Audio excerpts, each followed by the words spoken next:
We're not part of it. So, thank you for coming out this evening. For those of you who don't know me, it's actually really nice to see some new faces.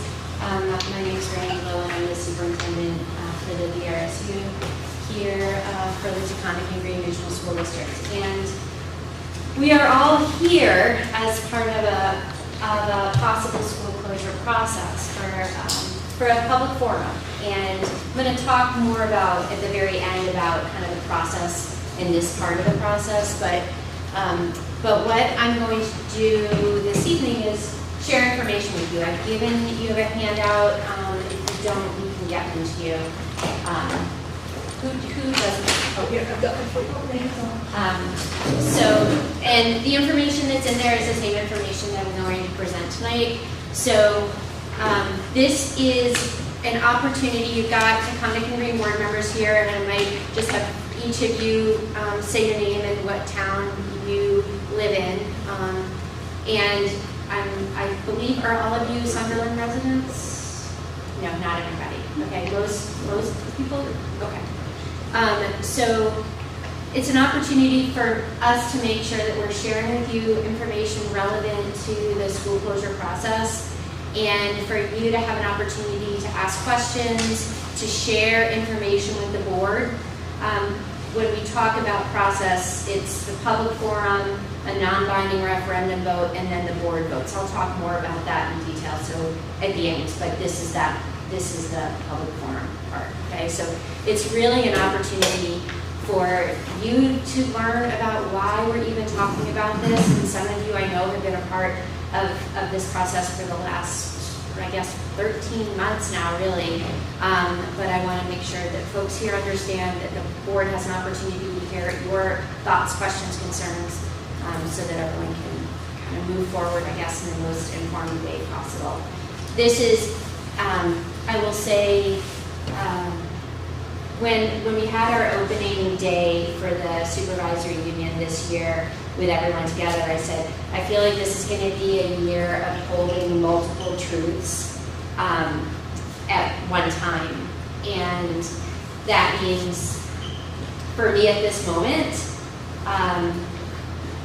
making a recommendation and moving forward with a proposal to the board and to our community that I have no doubt is the best educationally for the kids in this community. And at the same time, I'm just going to be very transparent. It's very emotional for me. Okay, so both of those things are true. And so as I go through this, I just want you to know that the human side of me is very activated in this presentation. I'm saying that to the board, I'm saying that to you because there's nothing about this work that is easy or that I really want to be doing, and yet I'm doing it because there's in my opinion, I'll share with you details about why I think this is so important right now. So, all right, so yeah, go ahead. What? Oh yeah, sorry, let's go. John, do you want to start? John Wilson, Manchester. Jeff Wilson, Manchester. David Chandler, I live in Dorset. Dick Dale, Londonderry. Rogan Magtaler, Weston. Kelsey Hospital, Dorset. Jessica Agenson, School.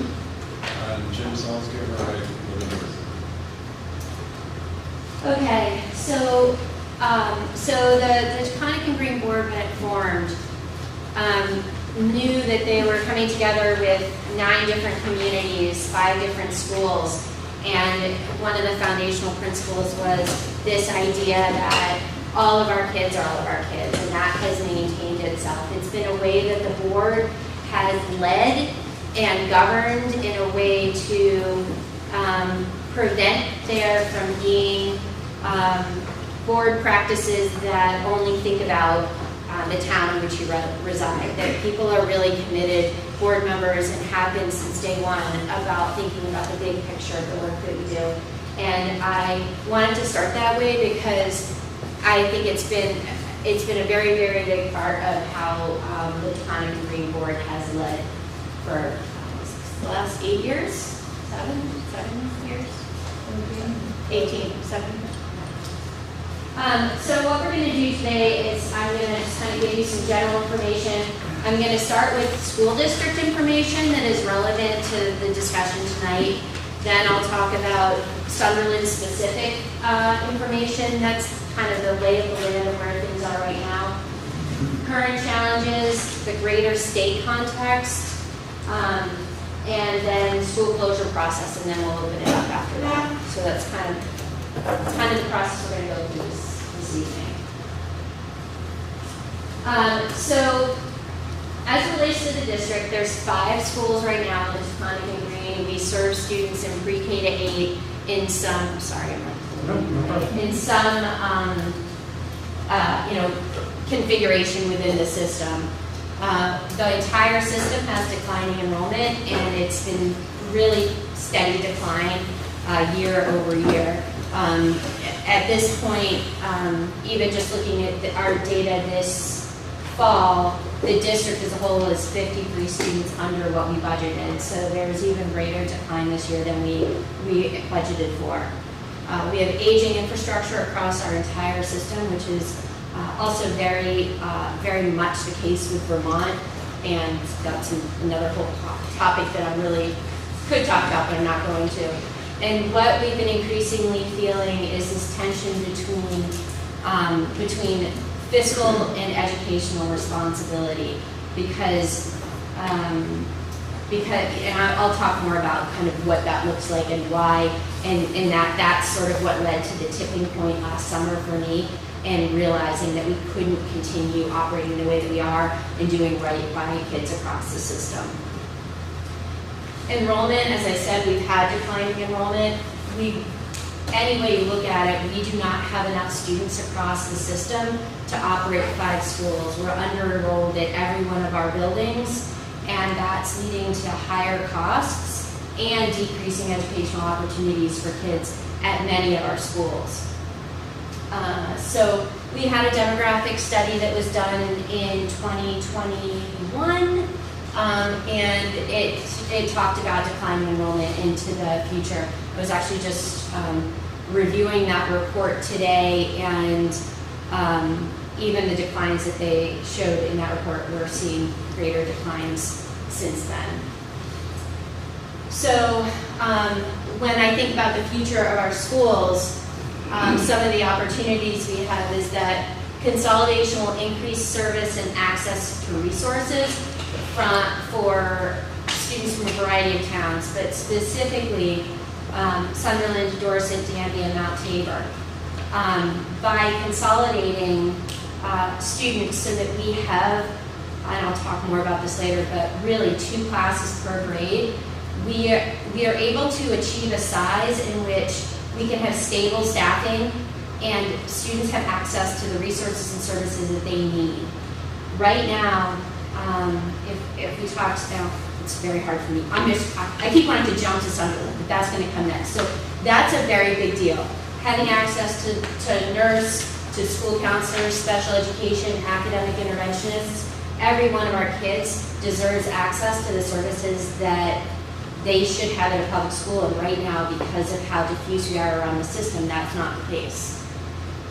We want increasing stability of staffing. So right now, because we have such low numbers, every year teachers are being asked to teach different grade levels, different content, and that makes it very difficult for them to become experts in their field, right? They don't get to become really, really good at teaching 2nd grade, because this year they're teaching 2nd grade, but next year they're going to be teaching 3rd grade. Maybe the year after that they're going to be teaching kindergarten. Maybe they'll be having a multi-age class, and that is tough. So we want to be able to have increased breadth of opportunity for services. So if we think about academic and social and emotional services, right now we have academic interventionists who are hired to be able to provide additional instruction to students who need it. Maybe students that don't qualify for special education services yet, they're maybe just starting to fall below grade level, but in order to make sure that kids are receiving classroom instruction, that person who's supposed to be doing intervention is providing those services, so kids might have access to those services that they need. We also don't have full-time counselors at schools, so when kids need social and emotional support, it doesn't, with children, it doesn't happen on Tuesday when somebody's in the building. And so you have inconsistent services for kids, and we're really more and more seeing that impacting our school communities. So we want to be able to make sure that kids have access to the services that they need to be successful in school.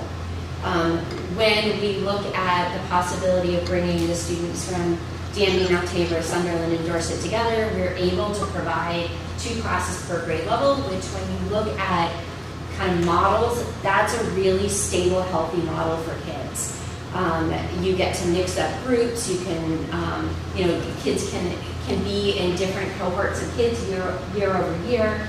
You have an opportunity to put certain kids together, split certain kids apart, have academic groups so that you can have more homogeneous small groups if you need them, where kids who have a similar learning style or similar skills are able to learn together in a way that you can't do when there's only 2, 3, 4, 5 students in a grade level or in class. As we look ahead, concerns that are on my radar, and I'm going to talk more about this. Act 73 is this education reform legislation that was passed last year. We're not going to talk a lot about Act 73. There's a lot of questions around it, and there's a lot of uncertainty around some of the future. However, it is legislation that's in place right now, and that I consider as I'm doing the work of a superintendent. So right now, Sunderland Elementary does not meet the minimum requirements under Act 73 for class sizes, and it doesn't meet the criteria about the number of grades per class. So the legislation says you can't put more than 2 grade levels in one class.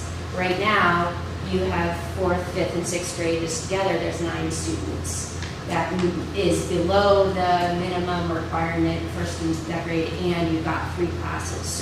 So right now, the current demographic makeup of the school is not meeting the requirements for a school to continue to be able to operate, and these go into effect next year, okay? So we know that when we have micro classes, we have really, really small classes over many years, it can really take a toll, both academically and social and emotionally for kids. If there are 2 or 3 or 4 kids in the class, and those are the only students you have in your class for 7 years, you are really, really limited in opportunities, experience, the ability to make really meaningful connections, and to kind of a robust overall development, especially as you get older. We had, and not here, but in one of our schools that was really small, we had a class of 4 and a set of triplets weren't there. That's tough. That's just definitely challenging. So the last comment on this is that we have a high turnover in part-time positions or positions that are split. If somebody is teaching at Courier and also teaching here, it is very difficult to be meaningfully integrated into either of those communities. You're talking about, there's a pretty significant distance between Danby and Sunderland. Even Dorset and Sunderland, people are back and forth, and you can never quite find your place within a school community. And educators value that. Teachers enjoy being a part of the school community, being able to be there for all school meetings and celebrations, and to regularly see the same kids every single day and form those relationships in and outside the classroom. And we have a high turnover. So you have a lot of positions that every year in this school you're needing to hire for. Jen Turner, if you don't know, I'm assuming most of you know Jennifer Turner, who's the principal here. She can certainly talk about this every summer journey. It's challenging any way you look at it. So that's sort of the broad district, and some of the comments I just made, you're gonna hear again, so I won't like rehash it too much. When we think just about Sunderland, the school services students in grades kindergarten through 6. This summer there are 50 students. There are 50 students enrolled. I just checked, end of September data, it still says 50 students. For a frame of reference, and I'll show you a graph on the next slide, there were 84 students in 2020, which is a pretty significant decline. You have 4 teachers, and right now those teachers are teaching kindergarten, grade 1, a 2-3 combination, and then a 4, 5, and 6 combination. Then you have part-time staff, PE, music, art, librarian, counselor, nurse, and special education staff. And so, as I had talked about the impact of that at the district level, this is the reality of what Sunderland is experiencing right now. So when we talk just about programming, so as I said, we've got teachers teaching multiple content areas across multiple grades. We know that to teach grade level standards is difficult. I've heard from teachers who are teaching 1 grade, I struggle to get through this English, language arts, this reading content. There's so many standards, there's such depth I need to go in. I hear that regularly from teachers. It's a lot. I don't know rigor and pace to get through curriculum. When I think about a teacher teaching 3 grade levels, teaching 4 content areas, I don't know how, over the long term, we are doing right by kids. It's an impossible job, and so they are working incredibly hard and doing very, very, very good work with the most amazing attitudes and approach to it. And I just am. It is not possible to meet the needs of all those kids and ensure they're all getting grade level content. When you have a bubble class, which happens a lot, that contributes to the instability. And right now, that's one of the challenges that is facing Sunderland, and it will continue. There's always sort of one, well, not always, but there's often one class that is bigger. In your case right now, it's first grade. First grade has 17 students. We haven't seen a class of 17 students in this building in a very, very, very, very, very long time.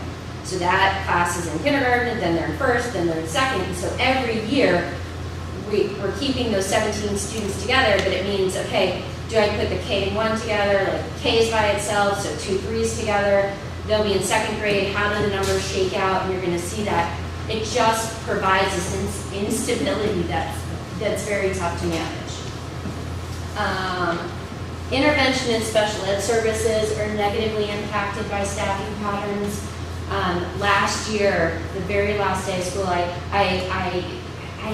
I enjoy going the very first day of school and the very last day of school to go to every one of our schools and to go into every classroom and say hello and goodbye. It's something that's probably one of my most favorite things to do, because there's nothing better than the first day of school except maybe the last day of school. But I was here on the last day of school last year, and I was talking to people and saying goodbye, and I was with 2 special educators. One who had been here the previous school year, and another one who was here last year. And they were cleaning up their space, and one was retiring, and they were doing whatever. And I stopped to say thank you and goodbye, and they said, Randy, it's not okay. These kids need more service. They need more consistency here. And you're right, we've got to get them into a larger place where they can have access to the services every single day that they need. So no matter how tough this gets, just stay the course, like they need it. And that was really powerful. You know, it's powerful when you know it and people go out of their way to say, we're going to do right by kids. We need to make some changes. And I talked about that multi-tiered system of support, that we have an interventionist here to provide that second level of instruction for kids who need it, who don't necessarily have a disability but are struggling. They need some extra help. They need some extra targeted instruction. And and those services are impacted because of the person who does that work to be able to provide classroom instruction for probably, Jen, 4, 5, and 6. Is that where Ben mostly is teaching? Actually lower. Lower, okay. Oh, you mean supporting Tier the one. grade level? I'm sorry, yes, in the upper grades, he's doing grade level. Okay. Physical and mental health needs, so social emotional programming, when you know, not having a full-time nurse for run-of-the-mill stuff is okay, but when you have students with medical conditions that need a lot of monitoring and they don't have access to nurses, that the responsibility shifts and the school does the best job that they can. But there's a high level of stress and concern about, are we really able to meet the needs of our kids? And that would continue to be an issue here. And social and emotional, school counselor, not having a full-time school counselor is challenging because there are some kids who need a regular touch point, somebody who really knows them, who's there for them, to support them. You know, a multitude of reasons that a student might need some support during the school day. Even if it's 1 or 2 or 3 kids, the impact of that can sometimes be felt across the school. And then I said a few co-curricular activities. It's tough to have a team, and it's tough to provide after-school programming without kind of that mass of students to offer something, especially the older grades. So the building itself, this is actually where the whole conversation last year started, for those of you who were at the meeting last September. But this particular building is the most appreciated building in the supervisory union. It's about 75% depreciated. So when you, I've learned a lot about school buildings. I'm still not an expert, but there's a facility condition index that's used for construction for buildings. And once you're beyond 30% depreciated, they say you're really beyond sort of this threshold of like you need to do something. This building is at 75%. And there's a report. I'm actually going to ask you, I was going through so many things preparing for this, and if I can't possibly bring every single report that's happened, but before we leave today, it would be great to hear from folks. What would you like me to share with you that can give you information? I was thinking about maybe like a Sunderland page on our website that could just have a bunch of docs that you could look in, but let me know, okay? Because the facility stuff might be very interesting to some of you. So the building itself requires updates and renovations that are really not worth the investment. We're looking at, this is a little bit in the way here, but you're looking at a building replacement cost of about $11 million. And we are updating all these numbers right now on our, to mine it down even more, but $11 million to replace this building, and about $8.5 million to update all the things that need fixing. It's like HVAC systems, plumbing. It's the kind of the core of the building, if that makes sense. And we've got in the report that we shared last year, there's details on all of that for folks to see. There's like, I don't have a right near, sorry about the zero mess up here. But about $6 million of that work is, it's supposed to be $6 million, I realize, I'm so sorry. At priority 1 and 2, which are health and safety things. That's not a big number. There's under $1 million there for that. And some of it is, from my perspective, like not critical. Like you don't have a kitchen hood, but you don't also have a kitchen or not cooking there, right? So we're sorting through some of those details to make sure it's really accurate. The majority are in that, the category of, like I said, heating, plumbing, cooling, all of that type of, that category. So there's concerns about the building itself. So this information provides some of what we just talked about. So you can see in the first bar graph, that's the current class sizes. So 9 kindergartners, 17 first graders, you've got 15 students between grades 2 and 3, and then you've got 9 students between grades 4, 5, and 6. And then a graph for enrollment. So you can see decline, it starts at 2020 and through now, that's just under 85. It just goes 85 to 50. Okay. So as we think about next year and kind of greater kind of context for what we just talked about, over the summer, the board voted that Sunderland students would attend the Dorset Elementary School next year if the building closes. Okay, so all of this is contingent on if the board ultimately votes to close the school. Sunderland students would attend the Dorset Elementary School with the students from Danby and Mount Tabor. That puts that school at it'll be a K-5 school, and it puts it at the size that we can have 2 classes per grade of real stability. That would be the same size as the current Manchester building. So we'll have two elementary schools in the valley, both with 2 classes per grade level, just under 200 students, so we can provide stability for services and programming for all of our elementary school kids that are down, not on the mountain. So we'll be able to provide full-time staff. All the people that I said were part-time earlier in the presentation, there will be full-time access to all of the services and staff as we move forward.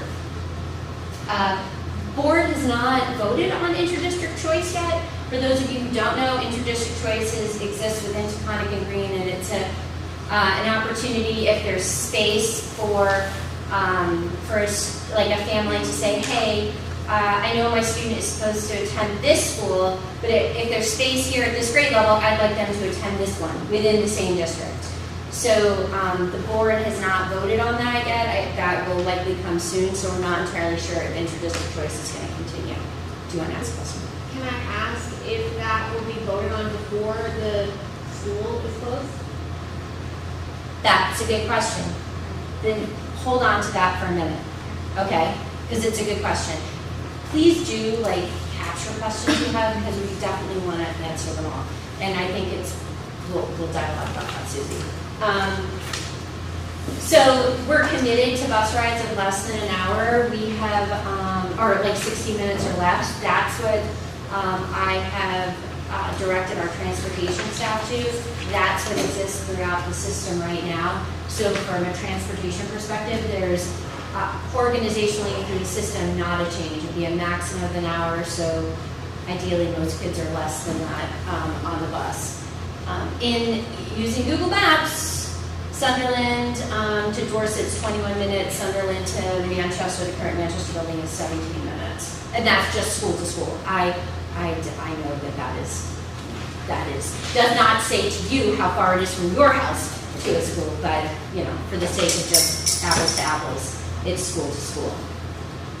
So closing the school itself will save about $1 million annually in operational costs. There will also be savings on deferred maintenance that, where it was earlier, that $8 million is obviously money that over the next 20 years or so would not be spent. We are going to do, so that's just kind of general. We know that that's what it will save on the budget. As we're moving forward with kind of the next phase of whether the middle school renovations, all of the financials associated with all of that and the details will all be shared with folks. But this is specific to Sunderland. It's impossible for us right now to be able to talk about tax implications for that reduction, mostly because every year the formula to determine a district's tax rate or town's tax rate changes because you have factors that change every year. So at this point, we can't speculate on what savings of $1 million would mean as we look ahead. We will, as we're building budgets in December and we start getting information from the state that fill in some of the pieces from that formula, we'll have a much better sense. And I've talked about, wanting to be able to pull out, if schools are closing, what is the specific savings and what is that impact, so that people have that information when looking at the overall budget for next year. So I don't know what the savings will be. I can't give you that information, but what I can say is that for me, and coming to the board last August and saying we've reached the threshold where we need to do something, was not financially driven, it was educationally driven. So even here in front of you today, the information for you is much more about the opportunities, the educational quality, the services for the kids today and in the future at Sunderland. That is what's driving this, not the tax savings. There's so much up in the air on that. I don't know that it's even possible to make decisions now that would be kind of understanding the implications long term. Future of the building. So I know I've had a number of people who come to me to ask questions about this. I'm going to try to be clear about this, but if it's not, we can revisit this. If you want to come back to this when we do questions because it's unclear, let me know. So the board doesn't know what they're going to ultimately decide. We haven't talked about this building in particular. Are we going to use the building or not? Does the district want to keep this building or not? We've had no discussion about that. If the board determines it doesn't need the building, then it can sell it to the town for $1. Okay? So board says, we don't want to use Sunderland Elementary School, the building, for anything. Town, Sunderland, do you want this building? It's yours for $1. If you purchase the building, the town purchases the building, and keeps it for 5 years without selling it, but you keep it and you own it for 5 years, then you, at the end of that 5 years, don't owe the Taconic and Green School District anything. It's your building, you own it for 5 years, you're free and clear at the end of that 5-year period. If you purchase the building and you sell it within that 5 years, then you have to pay the district back for the capital improvements and renovations between when Taconic and Green formed, that the district invested in the school, between when Taconic and Green formed and the building was sold to the town. Okay? So, I hope that makes sense. We can talk more about it if you have some questions. But I do know that was something that folks wanted to understand. Do you know what that number is? Of how much we put in? I don't. You did a lot of work before Taconic and Green formed. We can definitely get it because it's not difficult to figure that out. And I don't know what it is exactly. Sorry, it's a good question. So there's a lot we don't know about the state, but it's also important for me to be considering the state context as we're moving forward with this system. So these are some key pieces of information that I think are relevant to the decision for your community and the board to be making. In December of 2025, there's a redistricting task force that is required to give up to 3 maps to the legislature of new districts. And this is all part of Act 73. So in an effort to save money across the state, to right-size the system, to stabilize taxes, the legislature last year wrote this legislation to say, hey, we want to have larger school districts. This comes back to some of what I said about class sizes. We want to have a more stable system, that saves money for Vermonters because all of our taxes are high and spending is very, very high.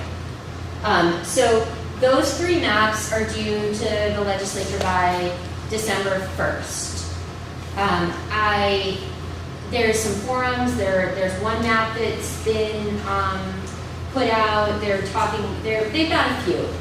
We're keeping really, really close eye on those maps because throughout the BRSU we have a supervisor union, we have 3 districts, all who really, people value the system we've got here. At least that's the feedback that I've been given, although you might actually, after this, provide me and the board some different information. But by and large, we're going to keep an eye on it, and if we have concerns about our system being compromised in any way, we will continue to advocate as we have thus far.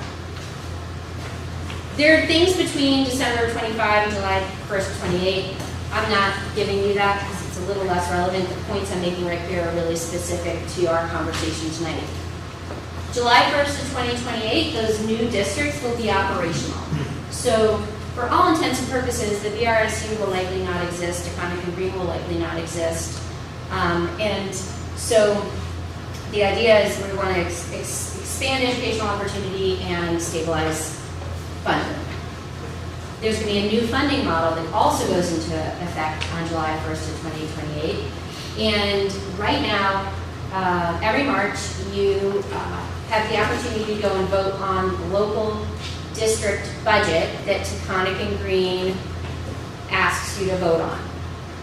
The board decides what do we want included in that, how much do we want to spend, what's the increase, and then the voters of Taconic and Green, including you, vote on that budget.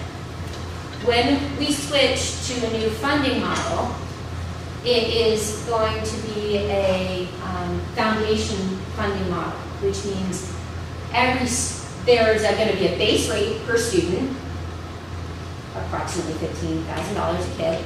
There'll be weights for different at-risk categories, students who qualify for special ed, multilingual learners, students who are economically disadvantaged. Every single kid in our system gets weights or no weights, and then there's a per pupil spending. That then gets sent to us as a block grant. Here's your money. You no longer vote on that budget. The board doesn't get to decide how much they're going to spend. They're going to be given an amount of money. That's a very common approach to education funding across the country. I've worked with the foundation formula model in multiple states, but it's not something that we're familiar with here. So what that means is that there's going to be restrictions. We can't be hiring additional staff because we want to. We're going to have to be really careful and intentional. So as we're thinking about the future of our system, I think about opportunities for our kids, efficiency of operation, how can we get the most kids the best services, the best education we can in the most efficient way so that we can maximize those resources and do best by our kids. So that's a big piece. Considerations. We don't actually know what's going to happen. And I said to the board, if we keep these small schools open, we are not doing best by our kids right now. So that's what motivates and drives me. I don't know what's going to happen, but I do know that we're every year having more students whose needs are not being met in the way that we should be meeting them because of declining enrollment and declining resources, instability. So as we think ahead, we don't know, as I said, we don't know BRSU is going to be probably not in existence, although we've got some creative ideas. We're trying to think about how we can, we're throwing all kinds of things on the wall right now to see what we can keep intact. But at the end of the day, there's going to be a map, and somebody's going to decide who goes where. The reality is that You are on the southern part of the Taconic and Green School District. You're on the southern part of the DRSU. We know that Fisher Elementary, Arlington Middle and High School are looking for students. They want kids. So that might be great. That might be for folks sitting in this room, something that you really want. What we have heard though is that from a number of folks is we really like having choice. We like being able to access secondary high school choice. We'd like our kids to attend Harvard Academy or Arlington or Long Trail. We like that choice. We want to maintain that. So if nothing happens and the community says, we heard everything.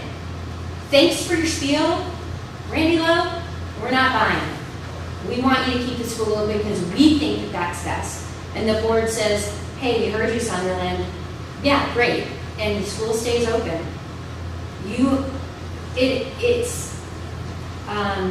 It is definitely possible that people will say, hey, we need more kids at Fisher and we need to fuel the public education system and you are going to go south, okay? I am not saying that for anything to make you, please don't think I'm saying she's trying to trick us or manipulate us or threaten us. Not at all. Not at all. We don't know what's going to happen. So the first thing I said, we don't know what's going to happen. But we just looked at the first map in which Minhall was taken out of our southwest region, Peru, Landgrove, Londonderry, Weston, all taken out because of the map. So, we had the conversation up at the mountain about that, right? Like, hey, if nothing changes, you're kind of on that thing. So I love our system. I love our system. If we can provide stability and right-size things and maintain access to what we've got right now, that's part of the work that we're looking to be able to maintain long-term. So, as I said, I didn't give you these specifics, but under Act 73, this idea of there's grade and class size minimums. So for grade 1, it's 10 students, and grades 2 through 5 is 12 students. So that goes into effect next year. So if the school does stay open, we already know you are not meeting the criteria for being able to remain open as a school. So if the school stays open, it's unclear what's going to happen. It's probably first the board, the superintendent doing something. I don't know what that means. Technical assistance, the agency of education or the state board of education may require a shift. But something will happen. But it would likely be a similar process to here, or the school and the community, is essentially forced to do whatever it is that the state decides. I don't know, but that's what's written in the law. That it's ambiguous right now, but essentially, if you don't meet the criteria, something's going to happen, but we don't know what that is. So, all right. So, as I said, the Taconic and Green School closure process, this is written into the Articles of Agreement. When the merger committee came together and wrote the Articles of Agreement, this process was included in there. So first step is a community forum, and that's what this meeting is. I know many of you have been a part of this process. You've attended many meetings, large-scale meetings, small-scale meetings, but not all of you. Some of you are new. This is the first part of the process. There's a non-binding referendum vote. I apologize for not putting the date on. This is really a straw poll, for lack of more professional term. It's the opportunity for the board to hear from you, residents of Sunderland, about how you feel about the proposal to close the school. So the idea is that today you are all able to hear information, make an informed decision, or informed, vote on what you want to do, or don't, or maybe you're going to vote for it even if you don't want to do it, which is the space that I understand. I feel like I'm in right now. on October 28th at the Sunderland Town Hall, is that where it is? Yeah. It's a regular vote, and you'll have one question about essentially how do you feel about closing the school. And it's non-binding, so the results of that vote for your community will be shared with the board. They will essentially hear your vote, your perspective on it, and then they will be voting on November 4th at their regularly scheduled board meeting on school closure. 75% of the board needs to vote to close the school.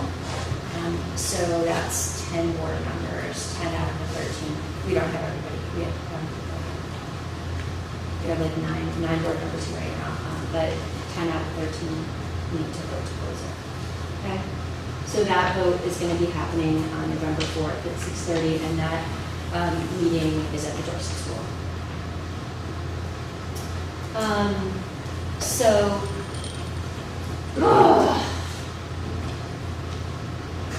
I know how much you love the school. I love the school. I love coming to the school. It makes all of this work that much more difficult, right? We have a very small community. This is a place where, you see other parents, people know there are events here, right? You're coming together, and that feeling of loss is huge. And there is not one part of me that minimizes that for any of you, for other folks in the community that are not here, and for the board. I've talked about all of these things, and I think this is really the why. It's about our kids, and looking ahead to today and in the future, and wanting to make sure that everybody has access to what they need to be successful in school. There are opportunities for all of this. The idea of having a larger class of students, a larger grade of students, allows you to provide more of a breadth of opportunities for kids, more, like I said, more focused instruction. It just expands what we can do for kids across a grade level in a way that we're currently not able to do here. All the student services and the supports, for me, knowing that our kids have access to the people who help them to be most successful every single day, it's a very big deal to me. Very, very, very big deal to me. Every one of our kids deserves that. The consistency, expanded peer relationships,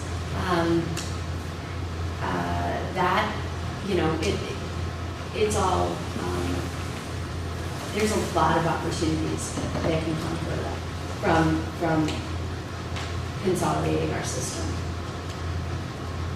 So, I think this at the end of the day, right, your vote, what's best for the future of the children in Sunderland. How do we think ahead? How do we plan intentionally for the future? How do we work together for the future of the kids in this community? So here is that date, October 28th. I said local polling station. I think it's at the town hall. I think that's your only polling station. I'm sorry, it says company name up there. Thank you. Thank you for coming. What time is the polling station? 10 a.m. to 7 p.m. 10 a.m. to 7 p.m. Okay. So that's the end of all the information. This really, like I said, we've never done this before. I feel like I should look at John and be like, John, what did you envision this process looking like? I don't know. But this is the time for you to ask questions. If there's more information you want, we can think about how to get that to you. Probably the website, unless we collect email addresses here, but I want to make things accessible. So, what questions do you have? What concerns, thoughts? probably best to kind of, I would probably, sorry I didn't use the microphone, I hope you, oh, sorry about that. Do you, yeah, anybody want to either step up to the mic or talk, ask questions? We'll turn it over to you to make the most of the remaining time. Thank you, Kevin. Can I ask a question, actually? Yeah. It's something that occurred to me, about the articles of agreement. If the building is sold back to Sunderland, let's say, is any, I was trying to read the articles, that's why I was on my phone, I was trying to read the fine print of the articles of agreement. Outstanding debt or bonds associated with the building are also conveyed in that sale, correct? Or is there any outstanding debt associated with this building that you're aware of? There is not. So, okay, so with that sale, it'd be $1, no debt tied to it. No strings attached. Okay, good to know. I just have a question about the building. Yeah. What if the town decides that we do not want to buy back for $1? We I say, don't know. Not yeah, saying that. right. Then it stays with the district, and the district would then own the property and decide what to do. We've had no conversation about that, on that front at all. Yeah. So I had a question, it relates back to this sort of problem of not knowing what the state's going to do. And if there are changes coming down the pike, we don't really know what they are. We don't know if we're going to be pushed south. We don't know if we're going to stay where we are. I'm concerned about all the changes that the community and the children here in Sunderland School will be going through, going to Dorset and that sort of thing.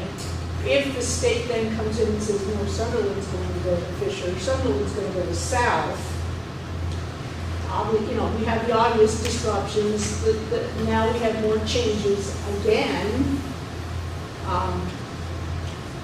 So the questions I have are, does it make sense to put the children and the community through these kinds of changes without knowing what's going to happen? That's my first question.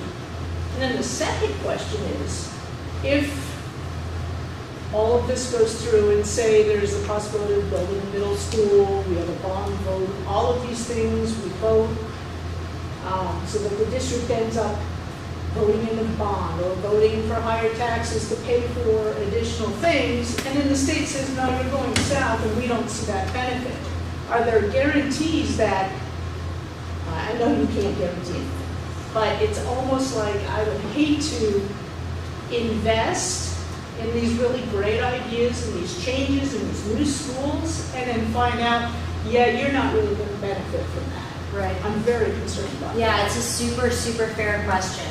And this is what I would say.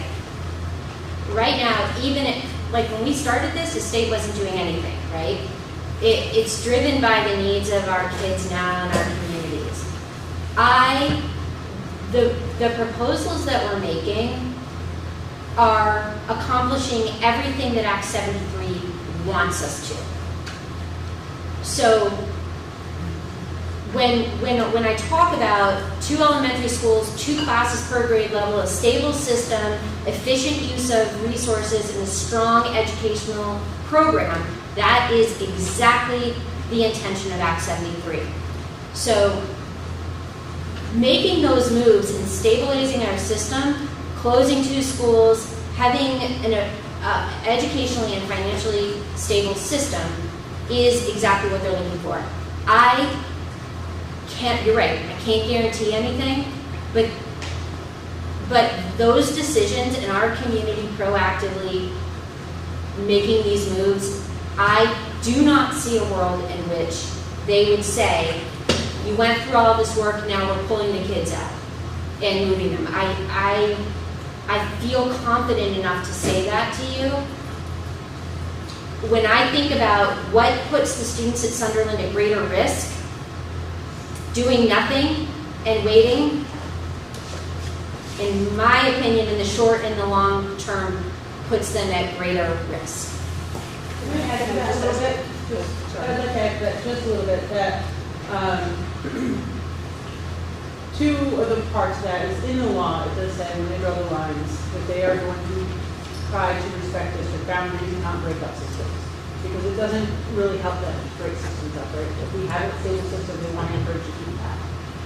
But the other part is, we know that our system will get bigger, and there will be a different board here. Whether that board is from here to Pownell, or whether that board is from here to Rutland, we don't know. But we know it will be a bigger board. So with that bigger board, they're going to follow the law, have to close this school. That bigger board will then say where Sunderland kids go. Doing it now as a community is the only surefire way that we can ensure that they head north. And I look at it as fortifying the system. Do I know for sure that they won't come break it up? No, but I know that this is at least a community opportunity and a community vote to fortify, where I have a lot more faith that the state will maintain that because we're working with faith and we're complying with the law. Then I have faith in a new district board considering what the community desires. I'd like to build on even that, and that is, we are already, throughout the state, I believe that as a complete operation, the BRSU is one of the higher performing districts in the state. We do well. We come in under budget, we perform well financially, and our results are starting to show up in our schools. But we ourselves, by our own judgment, are saying that our schools still aren't performing as well as we'd like them to, and that's why we're being proactive. So if we're proactive, and as Melanie pointed out, we create a system that is really well thought through and well coordinated and functioning well in 5 years, when the new, or however much time we have, 3 years, when the new board comes together, they're looking at all these other schools. And if we're a well-performing bunch, and there are a lot of other places that are decided to wait and weren't proactive and they're struggling, where are they going to put their energy? They're going to leave us alone for now because they're going to go to the squeakiest wheel, and we're going to be a smooth running operation. So I think that's the strong argument. I know I'd rather be able to say we have a law that once we're put together, it's guaranteed, and I wish I could say that. This is the second best option, is that we'll have a smooth running operation that will not be a squeaky wheel and will not attract attention. Okay, can I just add on to my question, and then I'll be done, I promise. Yeah. So thank you for those answers, so that makes sense. So those assurances from you are helpful. I guess the other two questions would be, before we vote on all of this, can we get assurances or something from the state saying this is our intention? And two, if something goes wrong, if we go through all this, we vote on a bond, we do middle school, we do all sorts of things, we invest money, and then something happens and suddenly do get shipped to a different district. How do we recoup that tax money? How do we get our money for something we invested, we built, and we don't benefit from? And I understand, we don't think that would happen. But you understand my concern here. It's almost like if we want to do an investment, we want to get our money. So that's my question. Can that be written into some sort of an agreement? I have no idea how this works. Yeah, no, I think I understand your question. I want to also just make another comment, because I think this is actually maybe a really the most accurate response I can give to the first part of your question. There is absolutely no discussion anywhere at any level of pulling kids out of a school and sending them to another one when that school is going to remain open. So any discussion whether it's with the legislature or whether it is at the redistricting task force, there is no place in which somebody says, okay, this school has kids from these towns, we're gonna pull them out of this, we're gonna keep this school open, but we're gonna pull them out and send them someplace else. So there's none of that. So if the kids go and we've got it right-sized to the standards that are the most commonly talked about standards of operating schools, there will be nobody's going to say, oh, Sunderland and Danby kids out of this building, we're going to gut this, like it wouldn't happen. I think what I'm asking, understanding your question, so let me see if I'm going to say it back to you the way you were saying it. Let's say that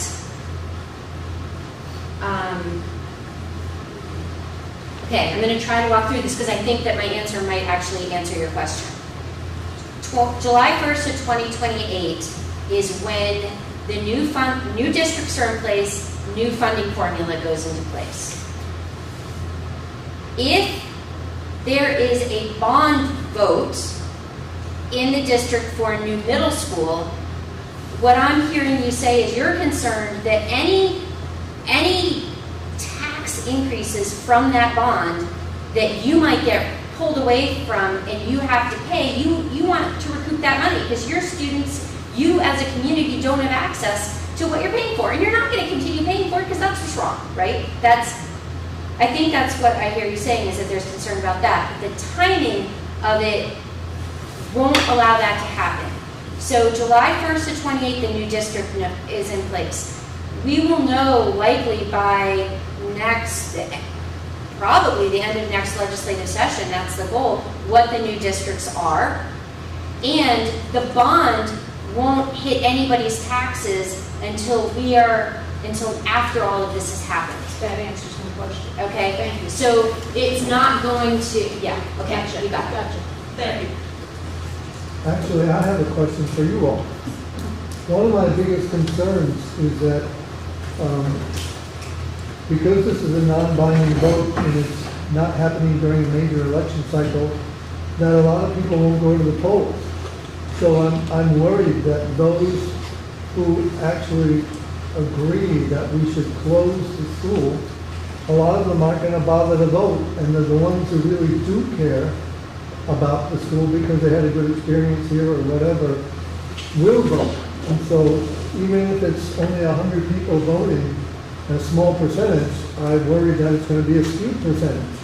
And so it's going to be very hard data for the board to know what does this community really want. And so I don't know how you help us interpret that information.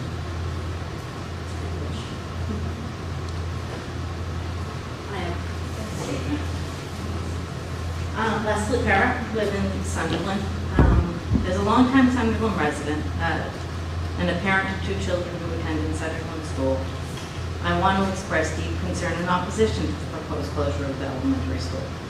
For over 25 years, there have been repeated efforts to close the school, often justified with misleading claims such as the building is sinking or combined classrooms do not provide adequate instruction. Both of those claims are false. Our school is structurally sound, and our teachers are highly capable of delivering high-quality instruction, even in a multi-age classroom. The real issue seems to be favoring the middle school at the expense of the elementary education. And I've watched all the board meetings, so I've heard all of the discussions. From recent board meetings, it is clear that much of the conversation centers around improving the middle school. But because not because Sunderland School is failing, but because there is an attempt to solve the middle school programming challenges by sacrificing our elementary schools. Elementary education lays the foundation for all future learning. When you take away a nurturing, community-based elementary school like Sunderland, you strip our young children of the critical personal attention, self-worth, and individualized learning that only a small school can provide. You're replacing belonging with bureaucracy. Despite 2 years of discussions, many questions still remain unanswered. Bus routes. What will they actually be? You're asking us to accept that the efforts will be made to reduce ride times. Yet some students will face bus rides for well over an hour. Would you feel comfortable putting a 5-year-old on a bus for over an hour each way? Current programming. What programming will be lost for Sunderland and Courier and the Dorset students in grades 6 to 8? At a recent school board meeting, the answer was, we will continue programs as needed for all our students. You should be provided with a list of the programs that are in jeopardy and then what's going to happen to them before you make a vote. The preschool at Courier, there is no plan to continue this. Are we really removing early education? Access? No alternative? Integration at Dorset. Can Dorset truly accommodate 99 additional students? And how will the students be welcomed and supported, both academically and socially? Will our towns be welcomed with dignity? And as we know, Sunderland is not always thought of as at the level that Dorset is. So really, how will our students be accepted? And we even things like sick or injured children. What happens when a child needs to go home midday and their parent can't make the drive of 25 minutes to go pick them up? Who takes responsibility? The board has repeatedly cited missed opportunities in our current configuration, but these seem to focus on grades 6 to 8, not K to 5. Now your presentation showed differently, but these are some of the things that came out of the last board meetings. What missed opportunities are our elementary students facing? Our students are learning to read, write, think critically, and develop confidence. That is what elementary education is meant to do, and Sunderland is doing it well. If programming at the middle school is the weakness, how does closing strong elementary schools fix that? Will a new building magically create a better curriculum? If we can't support a robust middle school program now, what assurances are there that this will change with a new building? The majority of Sunderland's residents do not support this closure, yet that majority opinion continues to be overlooked in the broader district conversation. You assume that closing our school will save money. We're not sure it will, and prevent a forced merger. But Sunderland taxpayers have not seen financial benefits since joining T&G. As one more board member recently acknowledged, the district's greatest weakness is the middle school. Then let's focus on fixing that, which you are. But don't do it by gutting the elementary schools. We understand the strain this process has caused. The last 2 years of uncertainty have created anxiety and frustration and division. But from our perspective, it feels as if the dream of a new middle school is at the expense of our elementary school students. And honestly, we're tired. We're tired of being told our students in the town don't matter. No one believes you will actually keep the school open. That is why the attendance is so low. The townspeople think you've already made up your mind. If it wasn't for the T&G agreement, we don't think you would hold this meeting. And if you do decide to close Sunderland, how will you ensure the transition will be successful? There are far more unknowns than knowns right now. There should be more answers to the questions instead of, I don't know. You should be requiring answers to all these questions before you make a final decision. You should know exactly what those bus routes are. You should know exactly what those programs are going to be missed. You should know exactly what Courier's going to do about preschool education. Where are those parents going to send their kids in?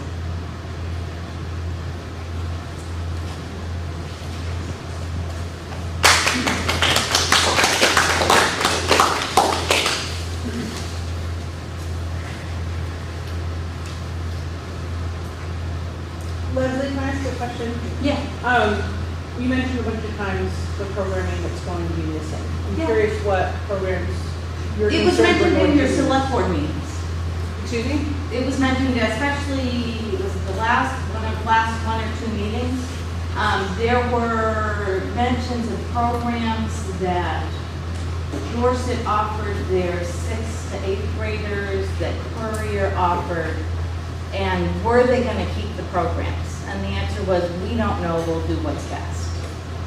So I don't know what those programs are, they didn't list them, but that was an actual discussion that occurred during the board. Yeah, I'll just say, I'm not going to answer some of that, but I will look into that, but I know, that they will have more programming in K-5. You cannot have a theater program with this few kids that is as robust as you can have in a school that has closer to 200 kids. You cannot have a real music program, you cannot have a band, you cannot have an orchestra, you cannot have art that isn't art on a card. It doesn't happen. And you can't have a nurse that's there every single day. So you need to cut your hand on Tuesday, because that's when the nurse can be here. That's not fair to the kids. So when I can tell you, as a Sunderland resident who had kids come through here when it was a larger school, and talks to the parents who have kids here now, I am confident that there is more program opportunities for them in a larger school. They're Then missing list them. too much here. Then She list just them, did. then tell us Right. what they are. There's so many unknowns that continue to happen. Right. The arts, language, enriched grade level math. You can only do 4th grade math with 4 kids with what those 4 kids can do. You cannot give the extra work. You cannot work up to a higher level with those kids. We're not in a one-room schoolhouse anymore. We are not in a Montessori school. In order to educate our kids fiscally responsibly and give them the opportunities that every other kid in our district has, with the exception of Courier, because I'm feeling the same way about Courier, they have got to be in the same place, because we can't provide that for them here. And that's why there are so few people here. The Because community already knows that you will vote to close it. So and I've heard that from several people. yeah, Why should I show up? I get it. My voice doesn't matter. Do you have concerns about the kids in the school now? No. No, I don't. I have more concerns of the unknowns. Right. I have more concerns that you're gonna put a 5-year-old on a bus for over an hour a day. Leslie, my son rode an hour bus ride Right. to Sunderland School, and I live less than a mile away. So now the bus ride's an hour and a half. Unless you provide 2 buses, how do you get all the kids Right. from Sunderland to Dorset? And that is But what, again, there's no answers from anyone. There's no answer saying, we've already gone out, we know what the bus routes will be like, if it were this year, here's what it is. right, and the only answer I can give you is our commitment as a board and our charge with Randy to make sure that our bus routes are less than an hour. And you're right, we don't have the bus routes right now. There's no reason why we shouldn't have bus routes right now. You come up with, Well, I mean, we don't come up with bus routes until the summer, because we don't know where kids are, Right. yeah, literally. How many So- kids there are. We could, or how many kids there are. So we could make up bus routes right now, but they wouldn't be for certain what it would be. But you're right, 2 buses, maybe this is a scenario that we need to look at, absolutely, because you're right, we have 2 main roads, and they go north, and they're gonna have to be able to have access to buses. and if you have a kid on the bus for over an hour, then you're probably gonna have to provide a breakfast program for them. Because they're gonna get to school Right, our kids- and they're gonna be exhausted. Right, we have breakfast programs in the schools already, so that's not gonna be It's an just, issue. there are, and again, I've listened to every single meeting, Mhm. and there are far more unknowns than there are knowns. And that's what is creating a lot of the anxiety, Yeah. is that all it is, oh, you know what, good question. We'll come up with an answer, but then an answer never occurs. There are. So if ways- you want right. true support, you need to start coming up with answers. So aside from bus routes, what are the questions? I just, So is it programming, we heard programming and bus routes, and yeah.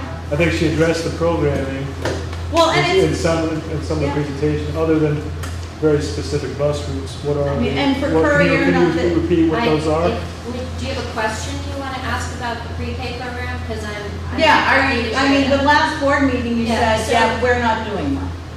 I mean, it was, So- no, it's not on our radar. That's not what I said. What I said is that the rules and the guidance for operating pre-K programs are completely different than what it is. So I can't weigh in on that right now as we're talking about K to 8 programming. So right now, we transport one of your 4-year-olds to the pre-K program at MEM so that they can attend that. Every single day, both ways, we're transporting one of your kids because they needed a ride to school. We will continue to do that. We are gonna expand the pre-K program at MEMS, and we're gonna transport. Right now, we have kids that we're gonna continue to transport kids from Mount Tabor and Danby down here to attend. We're opening a 3rd pre-K program at Manchester.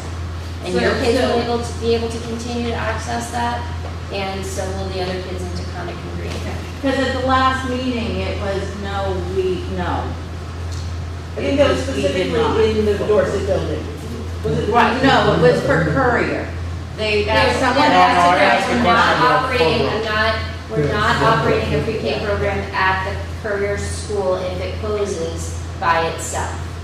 And at that point, we did not find another, and we're still looking, but so far we do not have another site up there that is a public space that we can put a program. So right So now, we're if you putting don't that- have another space, you will move all of those pre-K kids to Memphis. We are, I already have, yes. At this point, that is exactly what the plan is, and we will bust them down so that they can access it. And I believe part of the confusion that with that courier meeting, I asked about Clubrook pre-K, which are not Yeah. offered We're there. looking into that as And well. that is, but that's something that we have to, there's law with the private providers and expanding new offerings. Right. So that is a true unknown. But that's that- all that in we- process right now, That too. is where something we're looking at. Yeah. I would like to say, partially in response, a while ago, we had a middle school committee, and we stopped developing that middle school community and turned it over to the board with respect to establishing and justifying a middle school, in large measure because we said, wait a minute, we may take care of 6th, 7th, and 8th grades, but we're not considering the very necessary programs for the elementary kids. Over and over and over again, we have asked, maybe not in public because we've given the answer, that the elementary program is important. And if you did watch last Tuesday, there was a brief 2-minute expose on what the configuration, necessary configuration, was going to be to the Manchester school so that it better accommodated the programming specifically directed at elementary kids, making that program viable. In addition to that, in the superintendent's reports, which we don't talk about in detail every meeting, there are and have been middle school teachers gathering together to construct a viable, modern middle school program. At the same time, we've gathered together elementary school teachers to do exactly the same thing, so that the elementary program is considerably enhanced over what it currently is. Now, why isn't it all done? Well, it took a long time to make an appropriate decision with respect to the middle school. But the board made it very clear from the very outset, even I was prepared to talk about it at the very first meeting we had at Sunderland, and Todd is well aware that we don't just consider middle school students, but we're focused on that because we have to make decisions with respect to exactly what goes in that building. So I sort of suggest to you that yes, it's unknown, but we've been planning and expect to, and I personally, as long as I'm on this particular board, care about all of our students, and in particular, the elementary school students. Can I say one? We didn't get to respond to one part that you had said, and it was very important because I know we've talked about this, is if the school was to close and you would be bused to Dorset, would Dorset be welcoming? And how would the students be treated? I want to say that since we started talking about this closure process back in May, with the first proposal of schools getting shipped here and there, I know you guys don't see all like our emails and whatnot, but this was like one of the first things I said to Randy in an email. And we have to, and we talked about this again, I think even at the May meeting, is it needs to be a welcoming environment for everybody. We talked about this at our retreat that we had in August. And I think, I'm a parent of 3 kids at Dorset, so I've had conversations with the principal and teachers, and the whole idea, I think, is that Dorset would not be Dorset next year. It would be different. We're gonna be welcoming. The teachers here would be going to Dorset if they teach K through 5. Same with Courier, like that is my belief, and you can correct me if I'm wrong, but we might have a different principal. Like staff is gonna get shaken up. We might rename the school, like, you know, it's not gonna be the same. And I've had this conversation with Randy that if it is to close, these schools were to close it, and we're integrating all of these, you know, different towns to one school, we need to make sure that we're creating a new community and making sure that our kids feel safe and are able to make friends, and we're not having this divide of what town is, you know, which student from. That's really important. And it's something we've been talking about. And so, are you going to rename the school? I would just add, I heard that question. Yeah, it's definitely part of the conversations. And Jen can talk about this. We just, you know, we had an in-service on Friday, and this was a huge part of the day. So all the elementary teachers from across the system came and talked about unity, coming together, creating cultures of belonging. What are the things we can do? They talked about bringing kids together this year across schools and grade levels. They talked about mascot. They talked about school names. They talked about coming together by grade level teams to have ice cream socials. We talked about bringing the parent groups together so that the parents can come together. And so and Jen Turner was one of the principals facilitating this conversation, and it was the first opportunity, and we're, you know, everyone, there was really, I don't know if you want to say anything, but just really positive energy around. We had people at tables so that every school, every community was represented, so it was like not all the Sunderland people together, right? You had folks so that you got to know new people, and everyone could come together to say, how do we create this new identity and branding? And I'll let you sort of jump in, because this was your experience. We were taking this part very seriously, and this is our teachers, right? They're the ones that are creating that culture and community in the building. Right, and so like you, I have said the same thing. It's really hard that we keep talking about the system that will be at Men's and the system that will be at Dorset, because there'll be new systems. And we've been talking about that for a very long time. Like, if in fact Sunderland closes and there's not going to be a Sunderland Elementary, there's also not going to be Dorset Elementary, or elementary, or the Dorset School, and there's not going to be just Men's. It's going to be new systems that are created with the children that are now united to be a part of the new community. And so Randy's heard that. That's been very much talked about. And then she did have us lead. I led with Carolyn, who's the principal at Courier, and I led with Brooke, who happens to be the principal at Meadowy.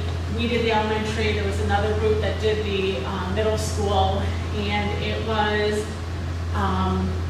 was a powerful hour, and it was so healthy to see the teachers really rallying around, like, how can we, if this is going to be our reality, how can we make this successful for students, for ourselves, and for our families, and for our communities. And so many amazing ideas came out of that. It was really interesting to see that our group had the same ideas that came out of the middle school group, because we had we expected 60 people in the room, and we had to pull chairs from everywhere. We had 90. And our themes that came out were very similar to the middle school themes. And they are charged up about bringing kids together already. Socktober, that was something that is already district-wide. That's not just happening here. That's the third grade team getting together to say, let's all do this. The number of teachers who are kicking around the idea of a common field trip, say like fifth graders across the whole SU doing the same field trip together. It felt really good. It felt really good. It felt really, we actually started our day building on what's already happened to unify us, because our programming is actually already unified. So what's happening for mathematics at Sunderland is happening at Courier, is happening at Men's, is happening at all of our schools. And the same is true for ELA, science, social studies. Our programming has become unified. And so we actually built on what's already unified. And from there we talked about, like, so how do we continue to unify? And the ideas were great. And the student voice was also brought up on many occasions. Like, so if we're going to name a school and have a mascot, like, how do we include the student's voice in that? So it was a really great hour, and it was reassuring. This is a really hard time. This is a really hard time. And it was reassuring to have so many of the teachers really at the table together and feeling good about the hour. And Skylar's the one who gets the feedback on that, but he overwhelmingly shared that the feedback about that in service was more positive than in service feedback often is. So that's all I'll say about that. I mean, and I have can I ask? No, you I have a quick comment and a question. I agree with your question earlier about the vote, and I feel the same way, that there's a little bit of a fear that only certain people will turn out and maybe the results will be skewed. And so as just a simple parent and resident of Sunderland, I think if there's some way to communicate to the community what this sort of boils down to for me, which is, if we do nothing, then we know for sure in a year or two, this is going to be taken out of our hands. And there is the likelihood that we are merged south. And by making this decision now, we are increasing our chances of keeping that school choice and being merged north. So that would just be my recommendation. Maybe that goes out through the school, or I don't know the channels within the community. But I think that's kind of what it boils down to, is people in the town are burnt out, and some think, well, why are they doing it now if the state's going to decide anyway, it's out of our hands. So I would kind of give that voice of, we do kind of have power now, but we have to make this decision on the 28th. So that's my comment. My question is, I may have a different opinion than some, but I think the communication y'all have done has been great. There's been videos and emails and a website, and all of that has allowed people who really want to be engaged, to watch these board meetings. And my question is, what does that look like moving forward? So there's all these wonderful ideas of, this will be a new middle school, a new elementary school, there's going to be a new mascot, there's going to be new programming. My fear is, after the 28th, we know we're closing on November 4th, and then that's it. And we're, as a parent of kids in the school, it's like, am I just waiting around till June and I get assigned a teacher and a bus route? Or, so how can we kind of keep this momentum going, that if we do close, we all still feel engaged and heard and aware and able to educate ourselves on what's next? It's such a great question, and I love to hear that. So to that point, I'm contracting with a PR firm because I think that this is a really important time for effective, inclusive communication through this transition. And I appreciate the feedback. I feel like I'm not super great at communication. I always feel like I could do better and should be doing better, and so having somebody who's a real expert in it to help with this process and this time is important because it's important. There's just no two ways about it, and I don't want to look back and be like, oh, Lo, you really botched that one. And so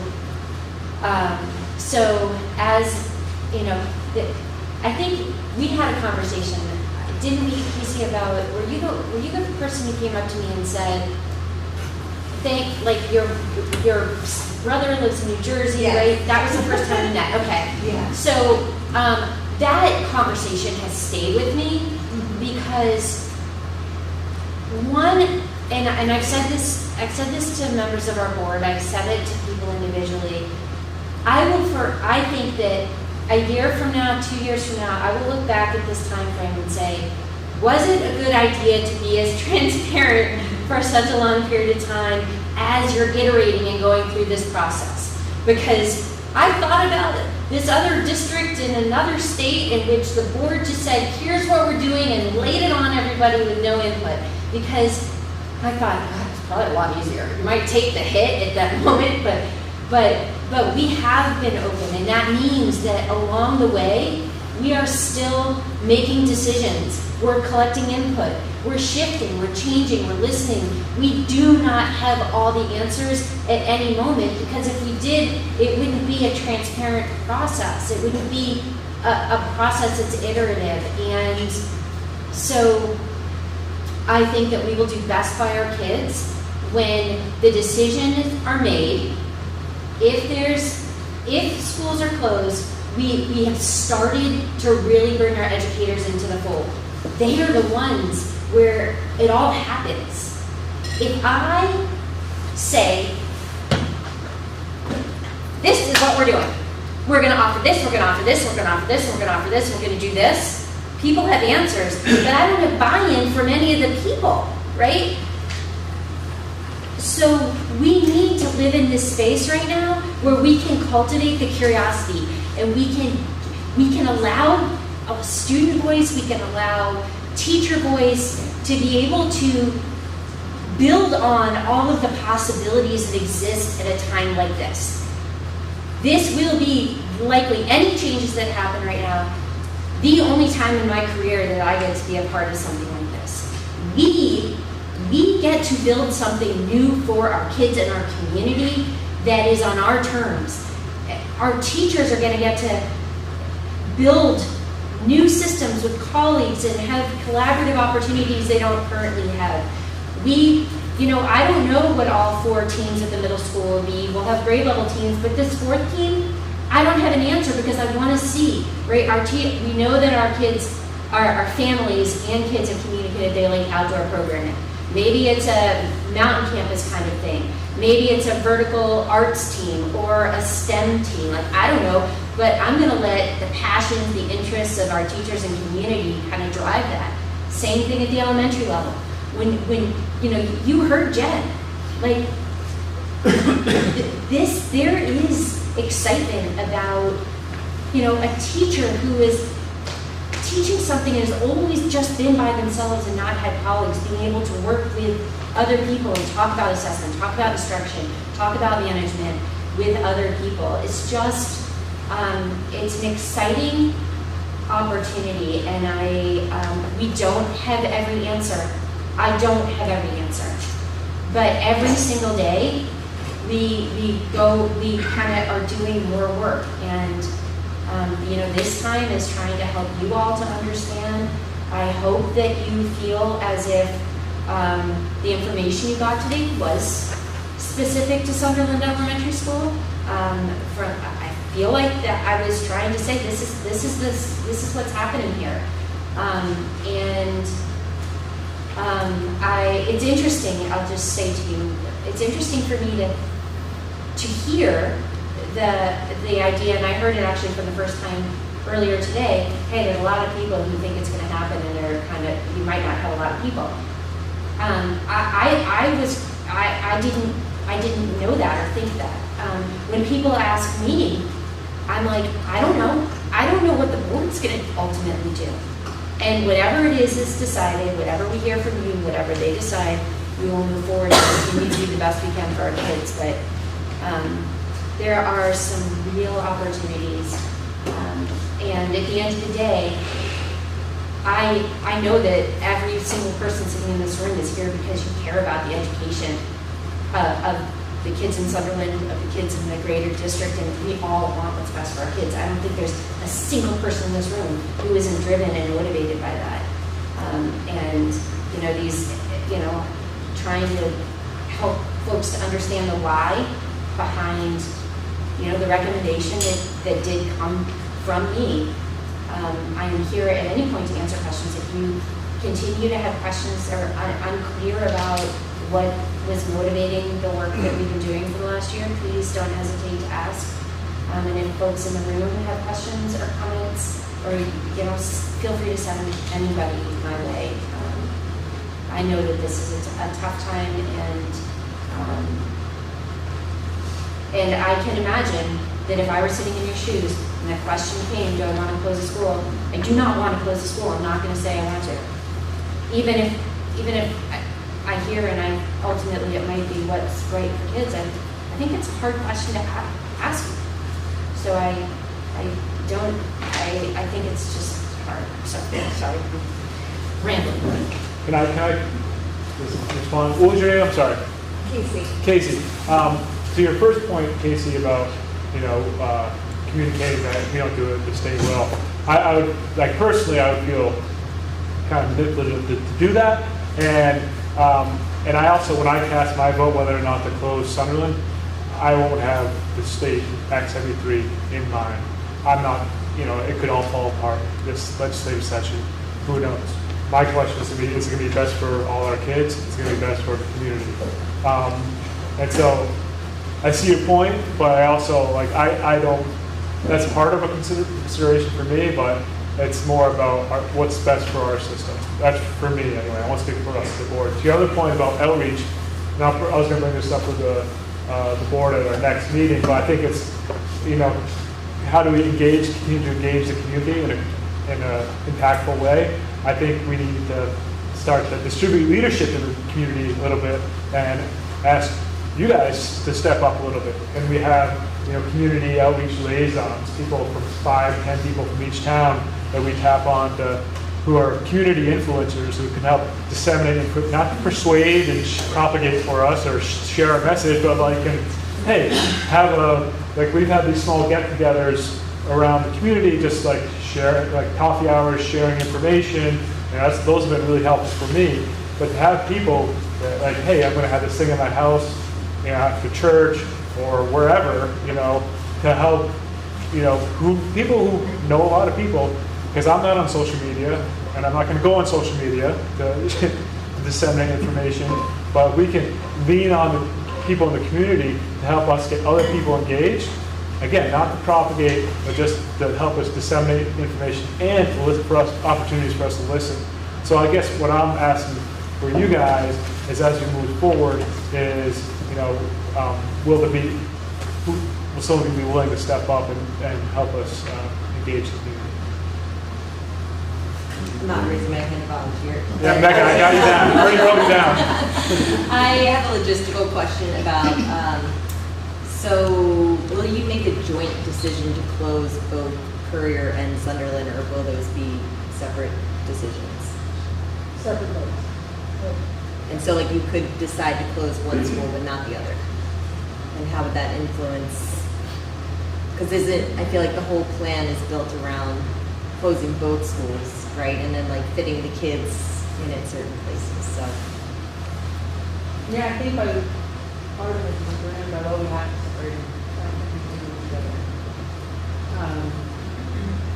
And then just one more follow-up. There, this has been a anxiety-inducing experience for sure. And so as somebody that's just wanting to know the logistics, kind of some of similar things to what Leslie was saying, in terms of inter-district choice and bus routes and before and after school programming, I think, I don't know, those are definitely things that I would like to know more about, like before kind of putting my stamp on things. Go ahead and say, Yeah, and one of the things that pops in my mind is the absence of a plan is not a plan. And I say that for two specific things. The first is, there's a great opportunity to make a proposal for the future of this building. When I read the columns, the column on the right, it says, we don't know what we're doing. The column in the middle says it saves $1 million. Those don't match up. The reason why is you still have operating costs. That doesn't match up on a balance sheet. So please keep that in mind when you do balance sheets, they don't match up. The other thing I look at is, the inter-district choice. And, I think this is purely a selfish thing for me. Like, I think other people have other opinions. This is purely selfish for me. I got a lot of kids, probably more than most people in this room, probably than all people. And I already got 2 kids at home. And you want me to push my kids further. And I got 3 kids that can't ride the bus in the morning. They just can't with their disabilities. So not having a choice leaves me to make a choice between which kids show up late. It leaves me a choice to determine which kids don't go to after-school activities. So that's very personal to me. And I appreciate there's 48 other kids in the school, and their parents have to make that choice as well. But that's fairly unique to this town. You're asking us to go further with our kids. To send them past the school that's already there. Keep going. And I've already got kids in one school. You said on your timeline, it's 17 minutes a year, 21 minutes to there. I've already got to go 17 minutes. To go the extra 25, we got to add in the school rush one. It's difficult for families. It's not going to happen. Or they're going to be on an IEP for their special needs. They're going to send them part of the house at cost. So when you think about that, I ask about, that level of parity, what choice you leave us. And maybe this all goes through, maybe it doesn't. Whatever happens, happens. When folks like us are left with final bits, you also have a choice. You can vote on it in a district or not. It says right there. Not knowing that, walking into this right now, that's a big thing for me. And maybe I'm unique in that, and maybe I'm not. But that's a big thing to be left with. Not knowing what you want to do with the building, you can make something up. That's not a hard thing. It's predictive forecasting. That's a bus route. There's also predictive forecasting. You don't need to know all the kids right now exactly where they live. That's a business model. It's not a hard concept. You can do predictive forecasting for these things. You can make a plan. You can say, I don't know, this is what we propose. I do this every day. I make a plan. I make a proposal. Maybe it goes forward, maybe it doesn't. That part's not hard. So I'm a little disappointed in that lack of clarity of what a proposal would be for this building. Even if it's, I don't know, we'll make it a storage shed. I don't know, we'll make it preschool. We're really banking on selling it for $1. Not knowing, that's a big gap. Not knowing if I have a choice on where I send my kids is a huge gap for me. So, whatever would be, will be. But for my 2 cents, I think it's something that could easily be said.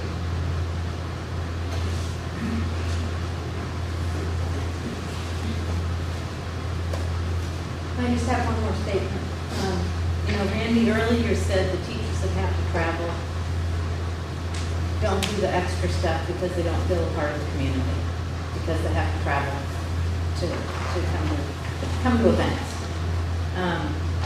That's how we're feeling right now. It's just, are we closed or not? Again, there's no answer to some stuff. There's no necessary plan. There's so many unknowns. We have enthusiasm from the teacher from their recent meeting. And it was so recent, it's not been shared, so hopefully you would share it. But there's nothing coming our way that says, other than, we don't want the state to send us out. And we need 2 classes per school, 2 kindergarten, 2 first. There's a lack of communication coming our way that shows any positive other than, we don't want the state to tell us where we're gonna go, and we're gonna save a couple $1 million. We need more information, we need more answers, and we need, and you may not know the answers, but you're gonna have to make them up. But because continuing to say, well, yeah, great, we'll think about it, really just continues to create so much anxiety and animosity for a lot of residents. So for as a board, I think you really need to be clearer with this plan forward. Even if this is what we're going to propose from what we know, and it may change, but this is why we're excited about it. And this is why we think you should be excited about it. We just don't hear that. So as a recommendation, this has been all nothing but doom and gloom. Leslie, can I ask you though, I feel like we've talked about the social emotional needs of students in the classroom. And that when we have ultra small classes, the kids are not getting the opportunity to build communities, and they are not getting their needs met. And they're not getting the academic rigor that we want our students to have. And that, I think, is a large motivator, I think, for most of my board. I know it's a big motivator for me. I know that the kids in the classrooms are being cared for deeply and educated to the best of their abilities, the teachers' abilities. But there's something that they're missing, and that is the community that happens within a group of students of the same age in the cohort. And I guess I'm unclear as how to express that more, or is it that that's not an important factor in looking at what it is that they're going to have moving forward? Because I feel like for me, that's one of the greatest opportunities, and it's been said over and over, and I'm surprised that either that's not translating, or that it's not an opportunity. Maybe I'm looking at it wrong as thinking it's an opportunity for these kids to have better education opportunities and better classrooms and better programming, as in more theater, more arts, more music, right? More variety in the grades, more opportunity to work with students that are of similar learning abilities, right? All of those things feel like, I feel like I'm saying clearly these are benefits. But I don't think so. I don't know what the process, but I don't think it's come across that way. I just don't. You may have said it here and there, but I really don't think. But it's been in all our FAQs, all the content we've put out, and I don't know. This is where I think it's distributing our leadership to help us disseminate that message. Because I hear Mel saying clearly what the benefits are, but I don't know, you're not hearing what they are. And they were a while ago, but having had 2 kids come through the school, having smaller cohorts, including a class size of 4, with wonderful relationships with those 4 kids. Not just those 4 kids, but the kids in the younger grades. The older kids truly becoming mentors to the kids in the younger grades, because it is small. So that they do have to show, we're the bigger kids, and we're going to show you how to be a big kid and be respectful. But we're hearing Also, the other things can happen is where kids are now in a classroom of 4 or 5 kids, and one student's been sectioned out for 3 years, and they never feel like they're part of that cohort, and there is nobody else for them to communicate with. And that happens also. And I watched it happen above my kids' grades, I had watched it happen within my kids' grades and below my kids' grades. Because I And had that- the same experience as you. And that will happen in a classroom of 20. But And that will we have happen in a two classroom of classrooms. 40. I We mean, have an opportunity to shift it up. And I Yeah. think that's what we're hoping, is that there's more opportunity to change that dynamic so that we can craft more positive experiences for all the kids, as many as we continue to work. and even then, having 2 classrooms and lots of kids, you're still gonna have kids that are gonna be singled out. And that will be, that's a shame. That's a shame that the adults can't address that and figure out a way to solve that. There seems to be some skepticism that your vote doesn't matter. And I'd just like to say, certainly for me, and I think for the rest of the board, it does. And I do think you should reach out to the people who think that the fight is over, if that's what you're saying. That the vote matters to us.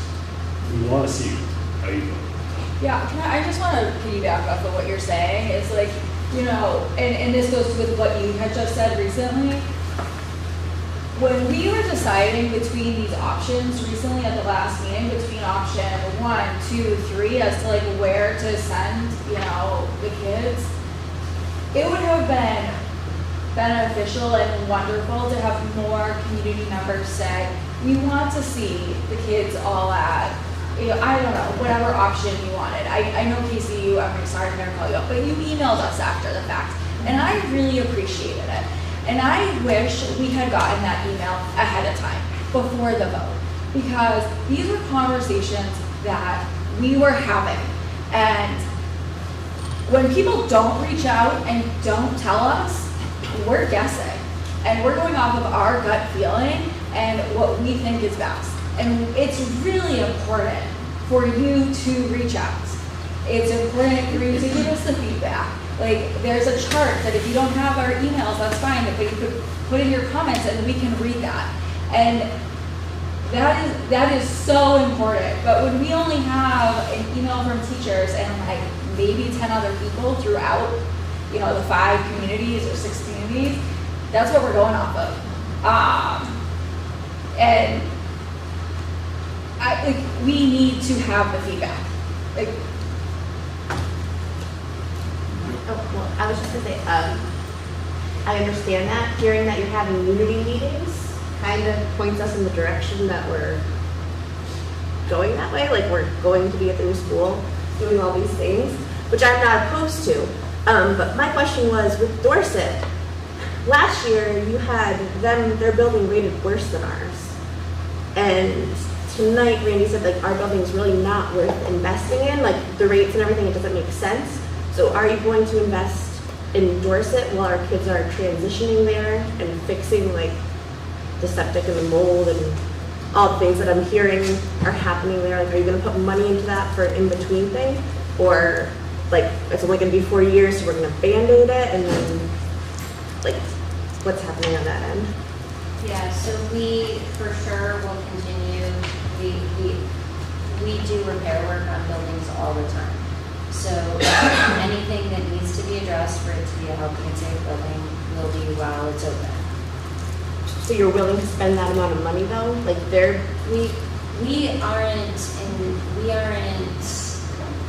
not addressing all of the issues at all of our buildings right now. The facility information that we have is really, there's like, it's over a 20-year period of anticipated, you know, so there's a variety of things. If something needs to be addressed, we always address it in the moment if it needs to be. Okay, it just sounded like, you know, Sunderland, like our bones are bad here, and their numbers came back worse, so I'm going to assume, like assuming, their bones are worse than ours. And I'm not saying, I'm just saying, Sunderland is at 75%, and, I've got to keep up there. So that was the most, I'm not sure. But I feel like Dorset was worse, their building was worse off. They're at 52%. So, okay, maybe I And feel you're- like that changed and from the last Sunderland's time that everything specific. came through. Dorset was worse off than us. I'm just wanting to know because after the kids go to Dorset and the new middle school, if the new middle school is built, they then would go to MEMS, right? And Dorset would then be whatever Dorset, what you're going to do. So if they have major work that needs to be done, is that work going to be done in the transition period of time? Like, it's not gonna be, oh, well, you know, it's gonna be closing in a couple of years, like, we can hang on a little bit, like, it's gonna get the attention that it needs. It will get, yes, I mean, again, we're not gonna be tackling all of the issues in all of our buildings right now. It's a much bigger construction and renovations is a district issue, it's a statewide issue. But in any of our buildings at any time, we tackle whatever needs to be addressed. We did work at Dorset this summer, we did work at Floodbrook, we did work at MEMS. So we're constantly addressing needs of our buildings, and that won't stop at Dorset. I want to hear what Tom has to say. Thank you. You're welcome. Yeah, so Todd Lawrence, I will not be your influencer, but there will be bright yellow signs, message neutral for the vote, scattered throughout town.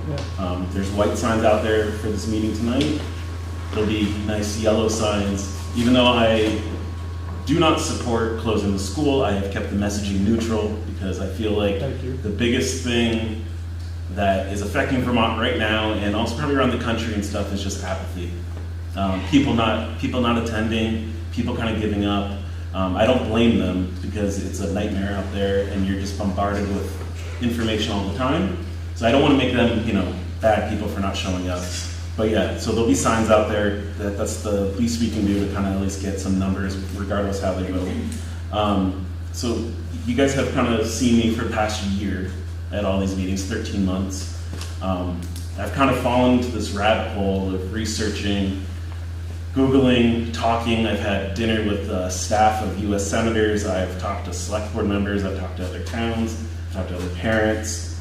I've talked to members of the middle school planning committee.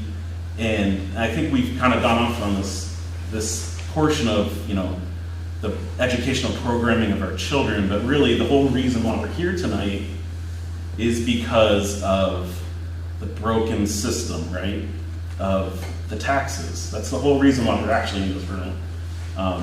We wouldn't be doing this probably if the taxes weren't an issue. You know, you get to the political paradox of we must do something and then also never let a crisis go to waste. And so the people that really need to be here tonight are our elected state officials who have contributed to this problem for the last multiple decades.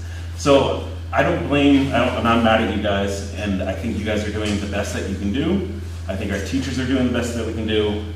But I think we've gone off on the educational tangent, and we're not addressing the real reason is how does this benefit the long term, our taxes. We consolidated multiple times. Each time, education has just gotten more expensive. The schools have stayed the same.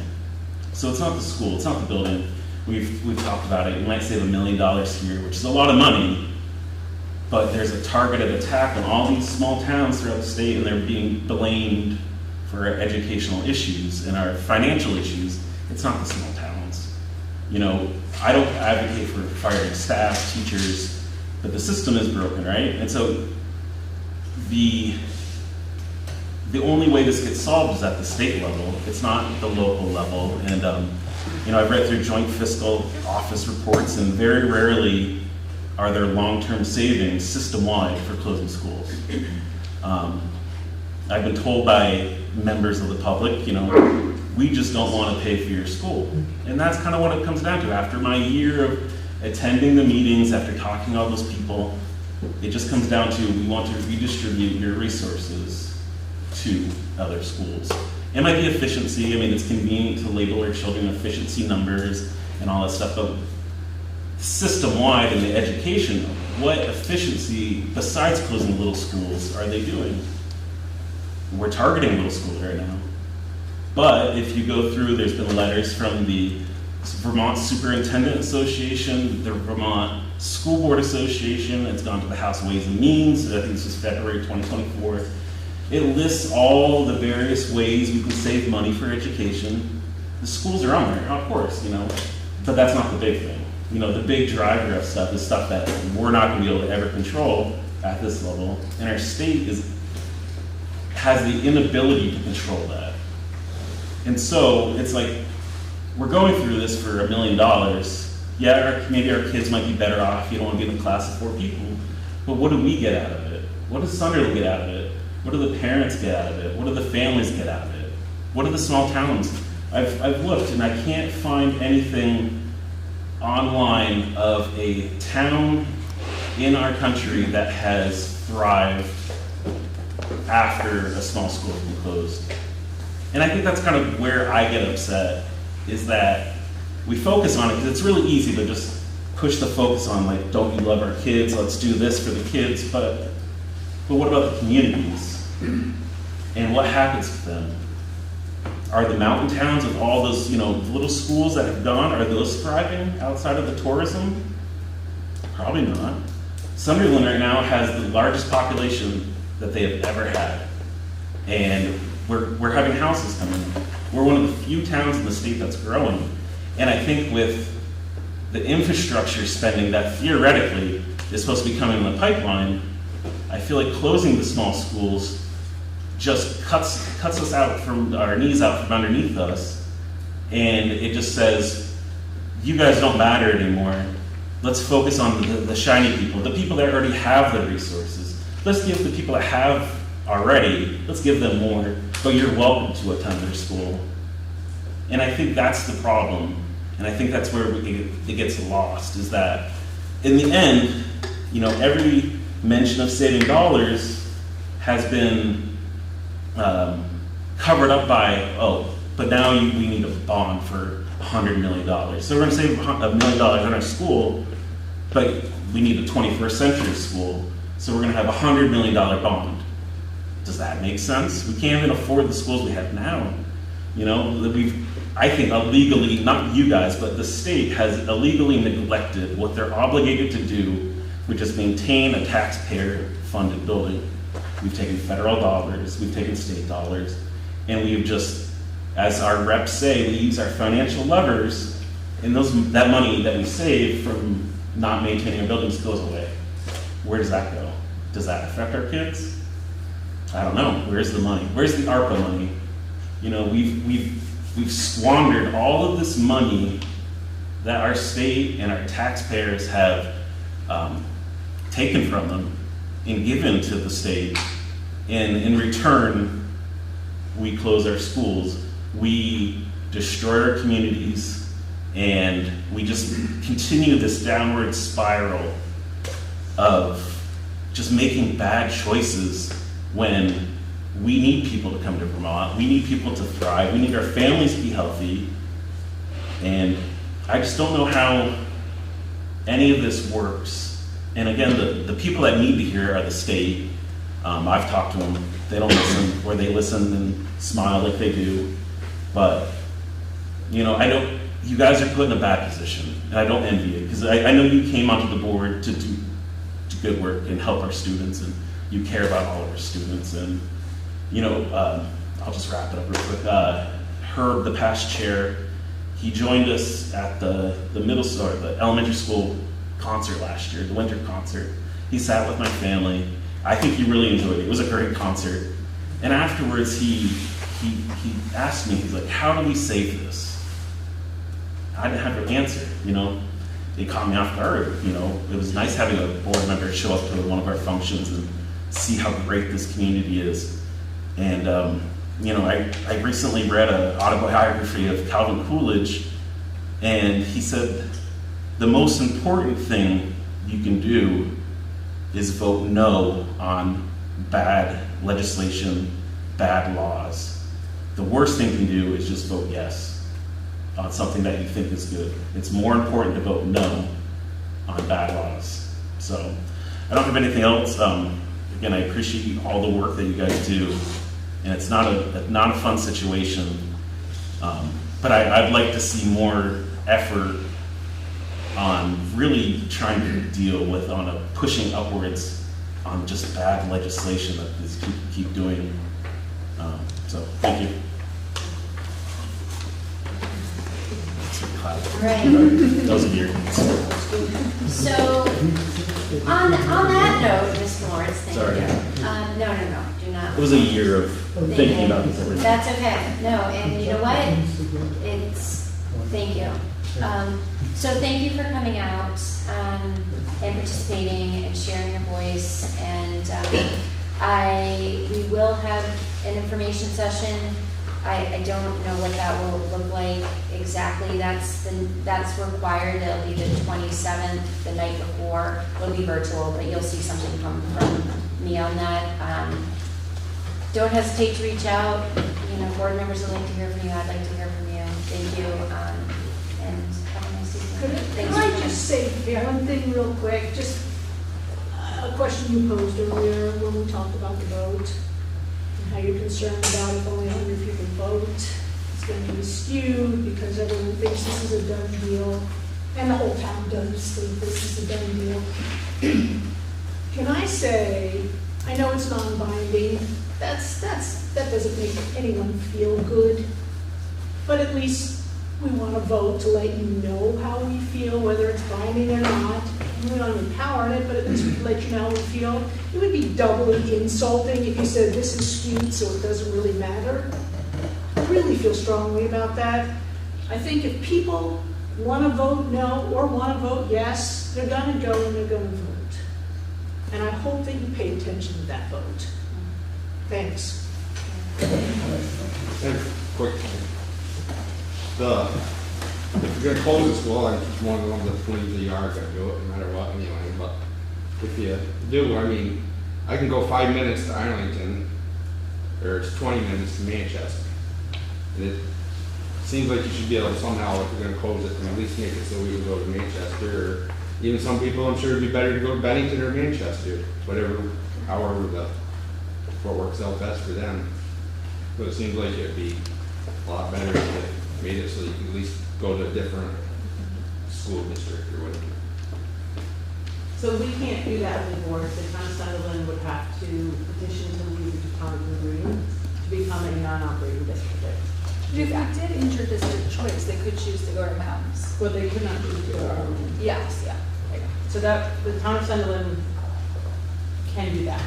Can we wrap up to what Susie had asked at the beginning? And this might not be, but when are we gonna do this inter-district choice? Can we vote on this at the meeting in November? So the next board meeting is November 4th. But we can put that before the closure vote. If that's, there's not another board meeting before that. So it'd be at the same meeting. So you're going to have a meeting to set the agenda as you normally do? Yes. And that'll be one thing to look at. Yes. But there'll be a proposal as to how that works. I would hope they would accompany it, as opposed to just we're going to have inter-district choice. And is it? Well, if we do nothing, it'll continue, correct? Correct. So that's a status quo And I don't is know that I would continuing. change it Well, necessarily from what it Oh, is so then now. maybe we don't need to do anything.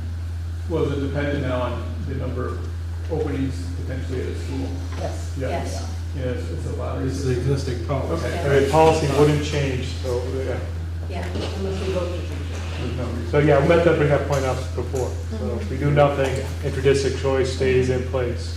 And I think that that's what you were talking about. I think that one of the comments you were making was about wanting some level of choice. Yeah, so I think that, in the spirit of what's helpful information for the board is hearing interest in maintaining inter-district choice, even if a school's closing, which I think is. And is it also possible to, you might not like me, to request bus, the timing of buses? Well, We have policy already for that too. yeah, and it won't be longer than an hour. But that is that's the commitment, and that's what it is now. And so organizationally, it won't change. If that means we have to run more routes, or that means that we have to get more buses, whatever it is that I'm committed to maintaining, not a change in that. But it is, but I don't, I mean, we've never ever, it's not necessarily a change in practice, but we've never published any routes with their minutes. Like, yeah, I don't know how we would do that. So far ahead of time, you're saying? Yeah, without any of the information. And right now, yeah, like, just because we don't know enrollment, and bus stops and all the things. I just right wouldn't be now. surprised if we hear, you know, some of the same stuff next week at Courier, especially with the bus Yeah. situation. Yeah. We run buses up now, we can look at what those are now. Or run we, buses as you said, down. looking to see if like, we have to do 2 buses, like, you know, just to Yeah. let us know. You know. Yeah, I just would hate to build something based on the current information that changes, because right now that's challenging for people to speculate. As a parent whose kids would be bused to Dorset, I would rather hear you say, this is what it would look like right now. All the kids in Sunderland went to Dorset, this is what your bus route would be, and then have it be tweaked a little bit, because that also is my number one, like, what time are they gonna get picked up? Where are they gonna go? Like, bus route is a really big change, I think, for a lot of us too, because we are so close, so a lot of people do drop off. It's not a big busing school. So that would be very helpful, like, just an idea of like, and are you picking your kids up at their houses? Is there like a single drop-off pickup spot? Like, just like, what does it even look like at all? Yeah, and how do we know who would ride it? I guess we can think through that, like, who's planning on riding and not riding, because right now that routes are built on parent pickup and drop off. I would assume everybody. Everybody, because like right now we pick up and there's no way that I'm driving my kid, like I have to be at work. Yeah. I can't. How many kids in Sunderland bus up to BBA? I don't know the numbers off the top of my head. I have a question too, would drop-off times be different? Sunderland, we're allowed to drop off our children at 7:30, Jen? Yeah. And they go into the cafeteria, they have their breakfast, they sit, they hang out with their friends, and then at 8 o'clock, they go to their classrooms. Manchester, we drop off our child, don't drop off until 7:45. What's the drop off time is gonna be? Yeah, I just think it's also really important before we have this as well to know if there's after school care influence about that, because I know right now that's not consistent amongst the schools. Yeah, I think that's gonna be a big, Right, 100%. We want to operate it if we, and sometimes it comes down to staff. yeah. Anywhere. Yeah. We hire private staff here, No, we have a partnership with a company. See, We'll see what we can get. I'll see what we can get pulled together for you around the bus details. I think I understand what you're saying. I feel like any general plan, and this is what it might be. Yeah. Randy, is that the kind of thing that this meeting that ends on the 27th? I know it's a Zoom meeting. It's right now, it's not, there's no agenda yet set for it. It's purely about the vote the next day. It's a requirement, so it's gonna be very brief, since we're doing the informational, like, these public forums with all the details here and at Mount Tabor. That's only for the vote, so I expect it to be very short. Got it. And I don't know that there's gonna be anything in it. I have an answer to the how many students. My husband happens to be the one that they get transferred to. So 12 to 15 students come off the Sunderland bus in the morning to go on to the bus that picks them up at Skyline Drive. 12 to 15. And then they carry on and they go to BBA, men's. There was even, I think there was a transfer to Dorset before. I think some Sunderland kids got bused from town to Dorset. those numbers. know the routes Yeah. enough to comment. But I wonder if it won't be as much because then they're not gonna be going to like, if there's more, they won't have to go to. Right now. So if it- yeah. Right now, the drop, Yeah. the joining on Manchester bus is, so they do a good portion of the Sunderland run, and then if you're after that, you go to Skyline Drive to bring your child. If you're before that, then your child's on the bus and they make the move from bus to bus. And that's like 7:30, I think, right? It's around then. 7:25. Yes, it's 7:30. Every once in a while I get stuck on that bus, so I'm like, but I'm late. Same. All right, thank you all very much. Thank you for coming here. Hasta luego, good evening. What's that?